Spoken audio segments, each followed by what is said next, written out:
আসসালামু আলাইকুম, আমন্ত্রণ চ্যানেল সংবাদে সঙ্গে আছি হৃদয় হোসেন। সংবাদের শুরুতেই জানিয়ে দিচ্ছি প্রেস রোল-আপ সংবাদ শিরোনামগুলো।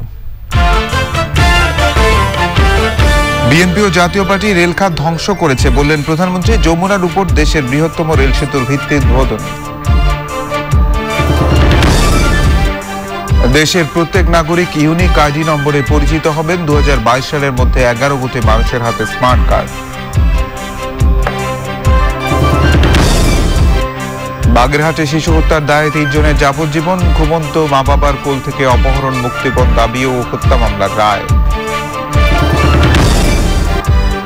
জলবায়ু পরিবর্তনে মানবাধিকার লঙ্ঘন হচ্ছে মনে করে মানবাধিকার কমিশন। ক্ষতিগ্রস্ত দেশগুলোকে সোচ্চার হওয়ার তাগিদ। এবং বিতর্কিত কৃষি আইন বাতিলের দাবিতে ভারতের কৃষক বিক্ষোভ চলছে। লং মার্চ নিয়ে বিভিন্ন রাজ্যে আন্দোলনকারীরা।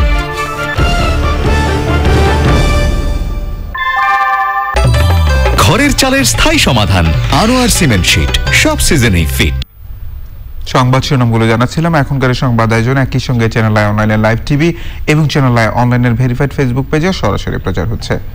প্রধানমন্ত্রী শেখ হাসিনা বলেছেন, বিএনপি যতবার ক্ষমতায় এসেছে নিজেদের লোক দিয়ে বাসের ব্যবসা এবং আগুন সন্ত্রাস করে রেলওয়ে খাতকে ধ্বংস করেছে।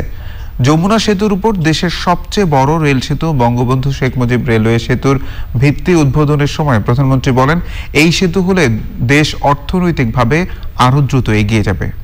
রিপোর্ট সোমা ইসলামের।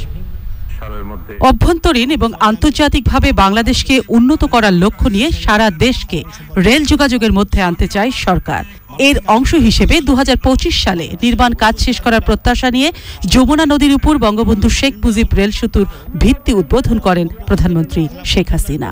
আমি বঙ্গবন্ধু শেখ মুজিব রেলওয়ে সেতু নির্মাণের ভিত্তি প্রস্তর স্থাপন ঘোষণা করছি।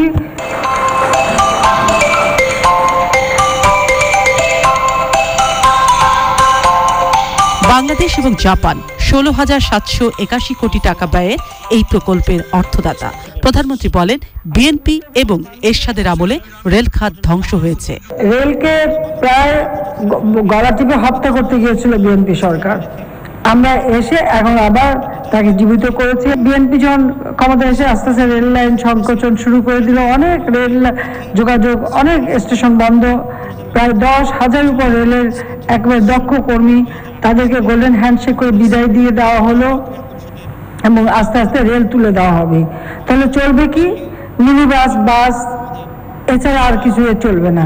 কারণটা কি? কারণটা ছিল যারা এরশাদের আমলেও আর খালেদা জিয়ার আমলেও বা জিয়ার আমলেও তাদের কিছু লোক তাদেরকে সন্তুষ্ট করবার জন্য বাসের ব্যবসা ধরা দিত। কাজে ওইটাই চলতে হবে, রেল আর থাকবে না। এটা হলো বাস্তবতা। জাইকার সহায়তায় দেশের সবচেয়ে বড় এই রেল সেতুর ভিত্তি উদ্বোধনের সময় প্রধানমন্ত্রী শেখ হাসিনা বলেন, জাপানের মতো বন্ধু যাদের সাথে আছে তাদের চিন্তার কিছু নেই। ঢাকা থেকে বরিশাল হয়ে পায়রা বন্দর পর্যন্ত রেল লাইন হবে বলেও জানান প্রধানমন্ত্রী শেখ হাসিনা। 96 সালে সরকার গঠন করলাম। জাপানে যখন গিয়েছি তখনও জাপানের প্রধানমন্ত্রী বললেন যে বঙ্গবন্ধুকে তারা এই সেতু দিয়েছেন, আমি কোন সেতু চাই। আমি দুটো সেতুর কথা বলেছিলাম, পদ্মা এবং রূপসা। আমাকে জাপানের মিনিস্টার জিজ্ঞেস করলেন যে আপনার এলাকা কোনটা। আমি বললাম যে দুটোই আমার এলাকা। পদ্মা সেতু পাড়ি দিয়েও যেতে হয়, রূপসা সেতু পাড়ি দিয়েও যেতে হয়, কিন্তু আমি দুটোই চাই। এক সময় এখানে সেতু করার ব্যাপার নিয়ে, রেল বিশেষ করে করার ব্যাপার নিয়ে আমাকে অনেক অনেক অনেক তর্ক করতে হয়েছে, অনেক দেন দরবার করতে হয়েছে।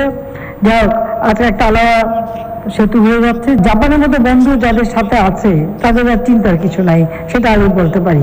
করোনাকালেও রেল খাত সচল রাখার জন্য কর্মকর্তা কর্মচারীদের সাধুবাদ জানিয়ে সকলকে স্বাস্থ্যবিধি মেনে কাজ করার আহ্বান জানান প্রধানমন্ত্রী শেখ হাসিনা। সোমা ইসলাম, চ্যানেল আই, ঢাকা। বাগেরহাটে 3 মাসের শিশু আব্দুল্লাহ অপহরণ ও হত্যা মামলায় 3 আসামিকে যাবজ্জীবন কারাদণ্ডাদেশ দিয়েছেন আদালত। প্রত্যেক আসামিকে 20,000 টাকা করে জরিমানা ও অনাদায়ে আরো 1 বছরের সশ্রম কারাদণ্ডের আদেশ দিয়েছেন বাগেরহাটের নারী ও শিশু নির্যাতন দমন ট্রাইব্যুনাল 2। রায় ঘোষণার সময় সাজা পাওয়া 3 আসামি হৃদয় ওরফে রাহাত হাওলাদার, মহিউদ্দিন হাওলাদার ও ফাইজুল ইসলাম আদালতে ছিলেন। 2019-এর 11ই মার্চ মাঝরাতে মোরেলগঞ্জের 82ঘাটা গ্রামে ঘুমন্ত মা বাবার কাছ থেকে আব্দুল্লাহকে তুলে নিয়ে যায় দুর্বৃত্তরা। তাদের মোবাইল ফোনও নিয়ে যায়। তারা অপহরণকারীরা পরে মুক্তিপণ দাবি করে। ওই দিনই শিশু আব্দুল্লাহর বাবা বাদী হয়ে মোরেলগঞ্জ থানায় অজ্ঞাত অপহরণকারীদের নামে মামলা করেন।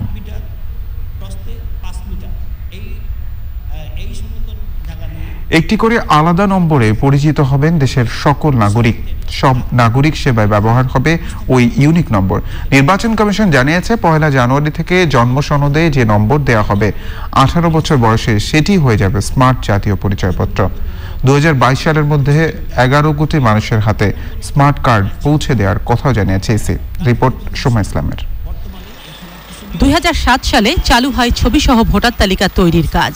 সেই ধারাবাহিকতায় জাতীয় পরিচয়পত্র হিসাবে প্রথমে ল্যামিনেটিং কার্ড বিতরণ শুরু হলেও পরে স্মার্ট কার্ড দেওয়া শুরু করে নির্বাচন কমিশন। বর্তমানে নাগরিকদের যে কোনো সেবা পেতে এনআইডি নম্বর বাধ্যতামূলক। তবে জন্ম নিবন্ধন ও পাসপোর্টে ভিন্ন ভিন্ন নম্বর থাকায় জটিলতা বাড়ে। এই কারণে সেবা পেতেও পোহাতে হয় ভোগান্তি। তাই জন্মের সঙ্গে সঙ্গে 10 ডিজিটের ইউনিক আইডি নম্বরের পরিকল্পনা। জন্ম থেকে মৃত্যু পর্যন্ত একজন ব্যক্তিকে একটাই নাম্বার বহন করতে হবে এবং সেটাই হবে তার ইউনিক আইডি নাম্বার। এবং সেই ইউনিক আইডি নাম্বার দিয়েই তাকে জন্মের থেকে মৃত্যু, ইভেন মৃত্যুর পরে তার যে সম্পদ ভাগাভাগি সেগুলো সংক্রান্ত বিষয়ে কার্যক্রম পরিচালনার জন্য এই ইউনিক আইডি নাম্বারই ব্যবহৃত। একজন ব্যক্তিকে যখন চিহ্নিত করব তখন সেই ব্যক্তিকে চিহ্নিত করব তার নাম দিয়ে না, তাকে আমরা চিহ্নিত করব একটা নাম্বার দিয়ে। That is called the unique ID number. সেই ইউনিক আইডি নাম্বার কি? সেই ইউনিক আইডি নাম্বারটাই এই যে স্মার্ট কার্ডের যে 10 digit number, that is your unique ID number. এই কাজের জন্য এরই মধ্যে জন্ম ও মৃত্যু নিবন্ধন কর্তৃপক্ষের সঙ্গে চুক্তি পর্ব শেষ করেছে ইসি। ইউনিক পরিচয়পত্রের জন্য জাতীয় তথ্য ভান্ডারে সংরক্ষিত আছে 20 কোটি নাম্বার।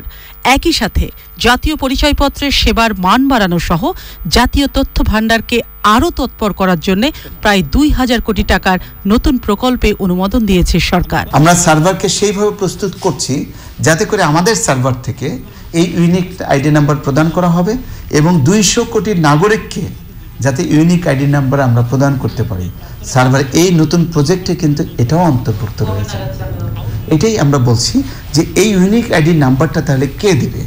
আমরা যেটা করছি যে এটা প্রদান করবে আমাদের সার্ভার থেকে সেন্ট্রালি, কিন্তু এটা বার্থ এবং ডেথ রেজিস্ট্রেশন অথরিটি যারা এই ইউনিক আইডি নাম্বার সম্বলিত করে যে তারা যে রেজিস্ট্রেশন বার্থ রেজিস্ট্রেশন সার্টিফিকেট দেয়, একজন শিশু জন্মগ্রহণের পরে 45 দিনের মধ্যে তার বার্থ রেজিস্ট্রেশন করার বাধ্যবাধকতা রয়েছে। সেটা হলো বার্থ রেজিস্ট্রেশন অথরিটির কার্যক্রম। সেই কার্যক্রমের সাথে আমাদের এই ইউনিক আইডি নাম্বারটা ট্যাগ করে দিচ্ছি। কেউ যেন এনআইডি জালিয়াতি করতে না পারে সেজন্য 10 আঙ্গুলের ছাপ এবং কর্নিয়ার ছবি তুলে রাখার পাশাপাশি ফেসিয়াল চেক হিস্ট্রি প্রক্রিয়াও শুরু করছে জাতীয় পরিচয়পত্র অনুবিভাগ। সোমা ইসলাম, চ্যানেল আই, ঢাকা।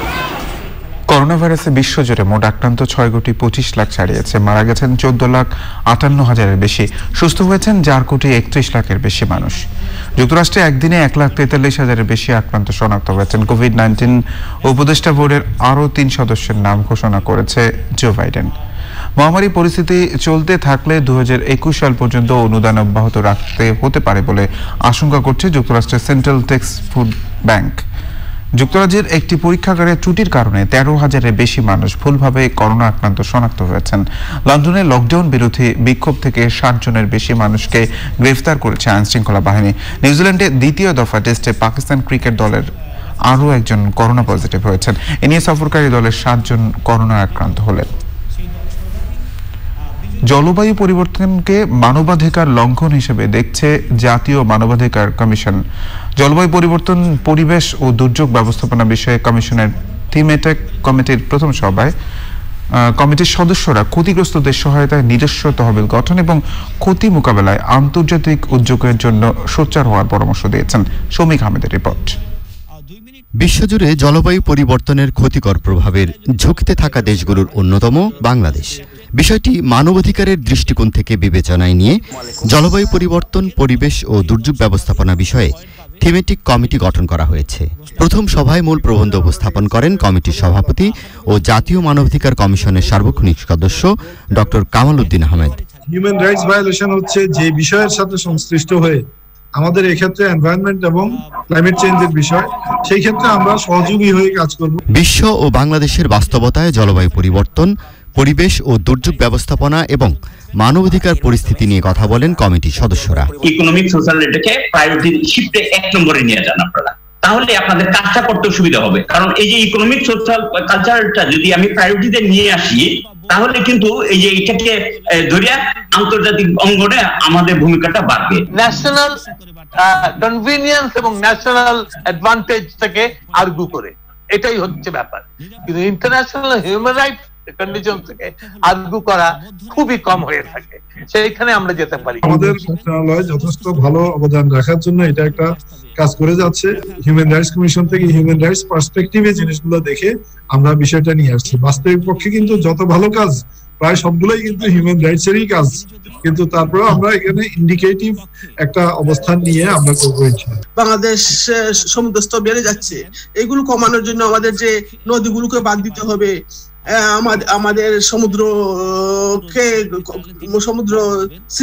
সিস্টেমে নিয়ে আসতে হবে, বন্দরগুলোকে সিস্টেম নিয়ে আসতে হবে। এই জন্য আন্তর্জাতিক বিশ্বের সঙ্গে আমাদের যে দরবার সেটাই যেন আগায় দিতে পারি। ক্ষতিগ্রস্ত মানুষের অধিকার রক্ষা এবং জলবায়ু পরিবর্তন মোকাবেলায় সব দেশকে নিজেদের মতো উদ্যোগ নেওয়ার আহ্বান জানান বিশেষজ্ঞরা। এবং ক্লাইমেট চেঞ্জ ফান্ডিং যেটা, সেটা কিন্তু স্যার দুইটা পার্সপেক্টিভ রয়েছে, বোথ ন্যাশনাল ইন্টারন্যাশনাল। পারভিউ এত বড়, আমি আশা করছি তার নেতৃত্বে আমরা এটা অনেক উচ্চতর পর্যায়ে নিয়ে যাব। জলবায়ু পরিবর্তন মোকাবেলায় নীতি নির্ধারণে জনসাধারণের তথ্য অধিকার নিশ্চিত করা এবং পরিবেশগত মূল্যায়ন জরুরি। পরিবেশগত নীতি নির্ধারণে জনগণের অংশগ্রহণ নিশ্চিত করতে হবে। জনগণ যেন প্রশাসনিক, আইনগত এবং অন্যান্য অধিকারগুলো সঠিকভাবে পায় তা নিশ্চিত করতে হবে।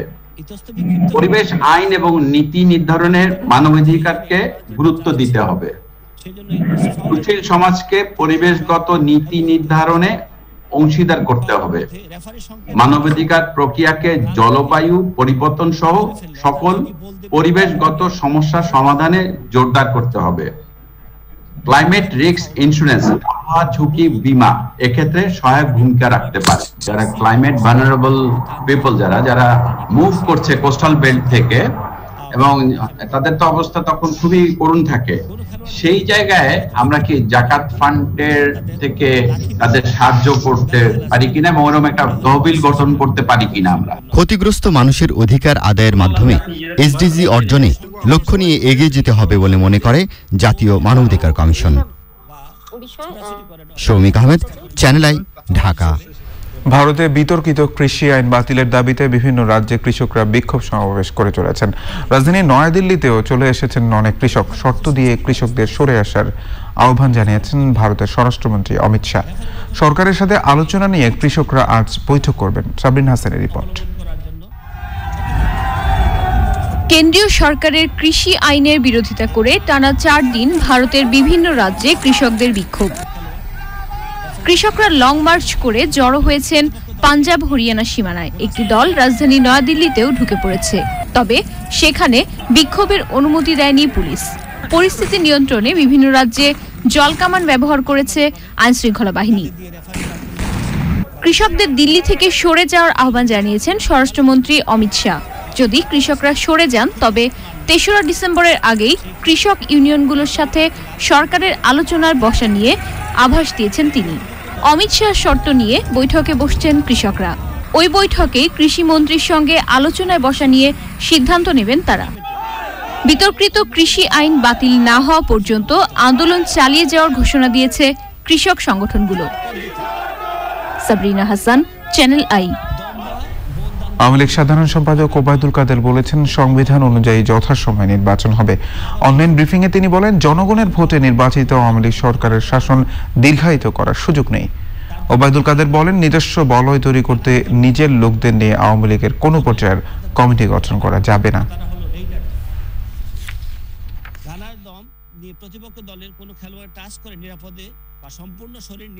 আওয়ামী লীগ জনগণের ভোটে নির্বাচিত হয়ে ক্ষমতা এসছে এবং সংবিধান অনুযায়ী যথাসময়ে পরবর্তী নির্বাচন হবে, তাই শাসন দীর্ঘায়িত করার কোনো সুযোগ নেই। নির্বাচনের পথে না হেঁটে ক্ষমতায় যেতে নানান গণতান্ত্রিক পথ খোঁজা বিএনপির পুরনো অভ্যাস। সংবাদের রিপোর্ট নিচ্ছে অশোক লীলা নিফাত। বিরতি। আর বিরতির পর জানিয়ে ফিরছি। জাতির পিতা বঙ্গবন্ধু শেখ মুজিবুর রহমানের ভাস্কর্য নির্মাণের বিরোধিতাকারী মাওলানা মামুনুল হককে প্রতিহত করার ঘোষণা দিয়েছে স্বেচ্ছাসেবক লীগ। জাতীয় সংসদের সামনে সাম্প্রদায়িকতার বিরুদ্ধে স্বেচ্ছাসেবক লীগের মানববন্ধনে নেতারা বলেন, একটি মহল সাম্প্রদায়িক উস্কানি দিয়ে নিজেদের স্বার্থ হাসিল করতে উঠে পড়ে লেগেছে। সহায়তা নিয়ে এই খেলোয়াড় পরিবর্তন করা যাবে।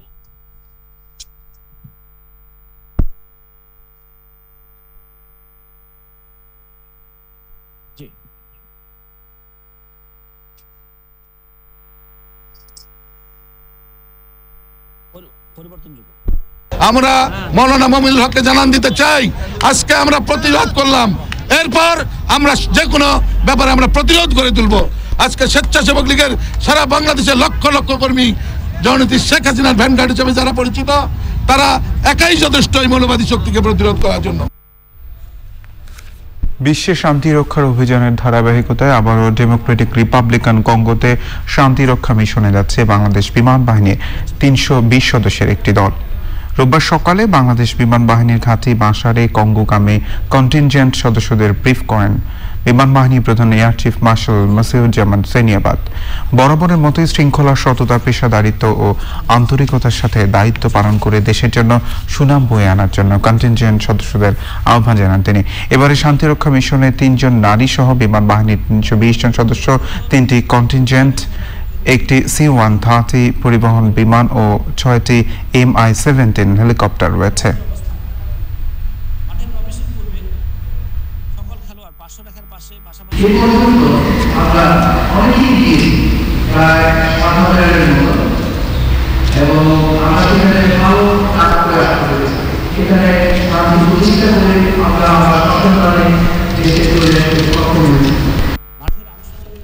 বিরোধপূর্ণ টাইগ্রের আঞ্চলিক রাজধানী মেকেলে নিয়ন্ত্রণে নিয়েছেন বলে দাবি করেছে ইথিওপিয়ার প্রধানমন্ত্রী ও সামরিক বাহিনীর চিফ অফ স্টাফ। এ নিয়ে টুইটও করেছেন ইথিওপিয়ার প্রধানমন্ত্রী।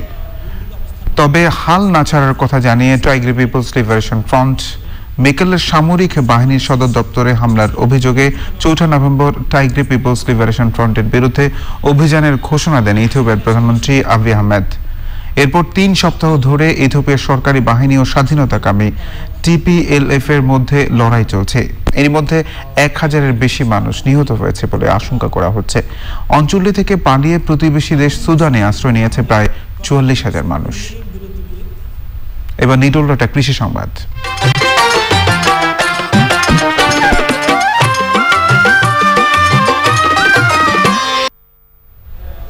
লক্ষ্মীপুরে বাদামি ফড়িং বা কারিন পোকার আক্রমণে কয়েকশো একর জমির আমন ধান নষ্ট হয়ে গেছে। কীটনাশক প্রয়োগ করেও পোকা দমন করতে পারছে না কৃষক। লক্ষ্মীপুর থেকে মহিউদ্দিন মুরাদের পাঠানো তথ্য ভিডিওচিত্রে সুদীপ্তা মাহমুদের রিপোর্ট।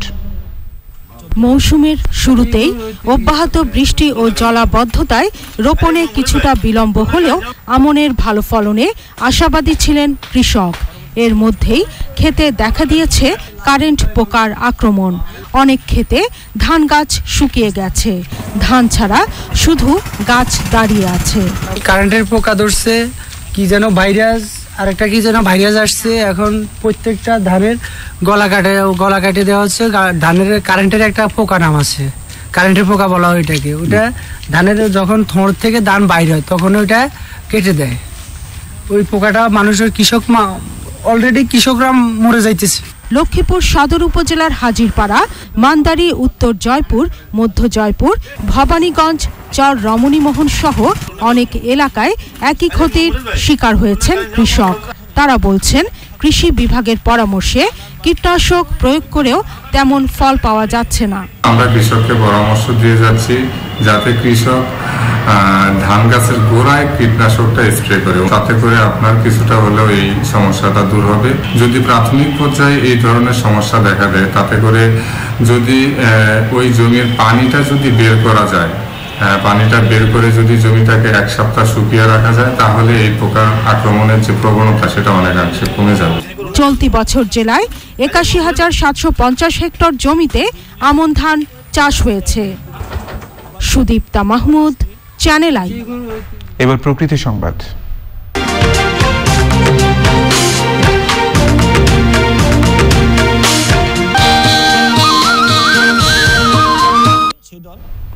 আইন থাকলেও নোয়াখালীতে নিষিদ্ধ পলিথিনের ব্যবহার বন্ধ হচ্ছে না। প্রশাসনকে হাত করে বিসিক শিল্পনগরে প্রকাশ্যেই পলিথিন উৎপাদন চলছে। বিশেষজ্ঞরা বলছেন জনস্বাস্থ্য ও পরিবেশ বিপর্যয় রোধে আইনের কঠোর প্রয়োগের পাশাপাশি প্লাস্টিকের বিকল্প তৈরি করা প্রয়োজন। নোয়াখালী থেকে আলাউদ্দিন শিবলুর পাঠানো তথ্য, ভিডিওচিত্রে শমিক আহমেদের রিপোর্ট। নোয়াখালীর প্রধান বাণিজ্যিক নগরী চৌমুহনী বাজার। এই বাজারে উৎপাদিত নিষিদ্ধ পলিথিন সরবরাহ হচ্ছে গোটা জেলায়। এখানকার 16টি কারখানায় দিনে 20 টনের বেশি পলিথিন উৎপাদন হয়। এর মধ্যে সরকারের বিসিক শিল্প এলাকার 9টি কারখানা নিষিদ্ধ পলিথিন উৎপাদন করে আসছে। আর চৌমুহনী বাজারে পাইকারি পলিথিন বিক্রি হয় 42টি দোকানে।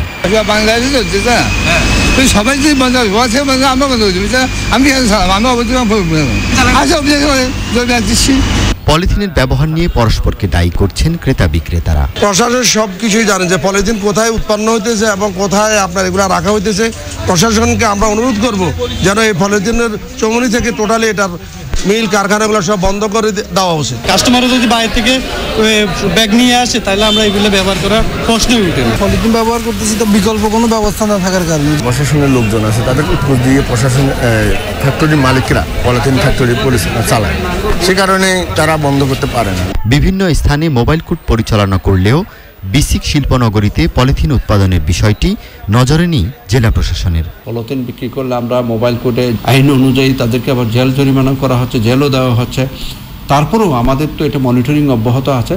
আমরা এই ধরনের ফ্যাক্টরি যদি থাকে এটা আমরা অবশ্যই এদের বিরুদ্ধে আইনানুগ ব্যবস্থা গ্রহণ করব। পলিথিনের ক্ষতিকর প্রভাব মোকাবেলায় এর রিসাইকেল ও বিকল্প খুঁজে বের করার পরামর্শ পরিবেশবিদদের। গবেষণায় দেখা গেছে যে মাইক্রোপ্লাস্টিকের পরিমাণ সাগরের পানিতে এমন ফ্রেশ ওয়াটারেও এত বেড়ে গেছে যে যেগুলো আমাদের শরীরের জন্য খুব ক্ষতিকারক হতে পারে এবং ক্যান্সারের কারণ হয়ে দাঁড়াতে পারে।